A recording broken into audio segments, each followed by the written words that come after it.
আমরা যারা জুলাই গণঅভ্যুত্থানের নেতৃত্ব দিয়েছিলাম, আন্দোলনে অংশগ্রহণ করেছিলাম, তারা বাংলার জমিন থেকে হারিয়ে যায়নি। আমরা শাহাদাত বরণ করে নিজ্ঞাতি হয়ে এই ময়দানে দাঁড়িয়ে আছি। সুতরাং তোমাদের রাজপথ দেখা হবে না।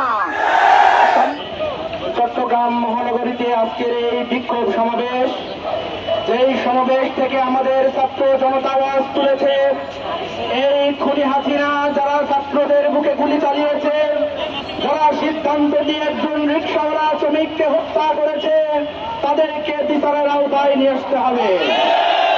বর্তমান যে অন্তর্বর্তীকালীন সরকার, এই সরকার ছাত্র জনতার ম্যান্ডেটে ক্ষমতায় বসার পরেও গত 6 মাসে দৃশ্যমান কোন তাদের সিদ্ধান্তে পৌঁছতে পারে নাই। আমরা লক্ষ্য করেছি আমাদের পরে সিরিয়ায় বিপ্লব হয়েছে, এই বিপ্লবে বাপ পার্টিকে আজকে রাজনীতি থেকে নিষিদ্ধ করা হয়েছে। কিন্তু 6 মাস অতিক্রান্ত হলেও এই অন্তর্বর্তীকালীন সরকার চেয়ারের যে মজা পাচ্ছে, চেয়ারের স্বার্থ আস্বাদন করছে, এদেশের জনগণের আশাকাঙ্ক্ষা পূরণ করতে পারে না।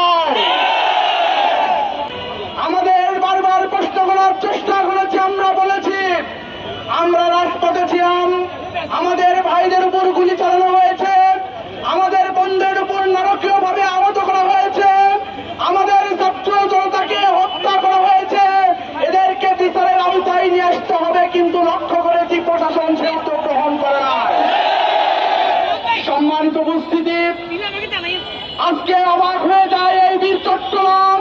আজকে যেখানে দাঁড়িয়ে আছি, গত জুলাইয়ের 4 তারিখে সেখানে দাঁড়িয়ে আওয়ামী লীগের ছাত্রলীগের নেতৃবৃন্দ মুহুর্মুহু গুলি চালিয়ে আমাদের বন্ধের উপর, মাদের উপর, ছাত্রদের উপর নির্যাতন চালিয়েছে।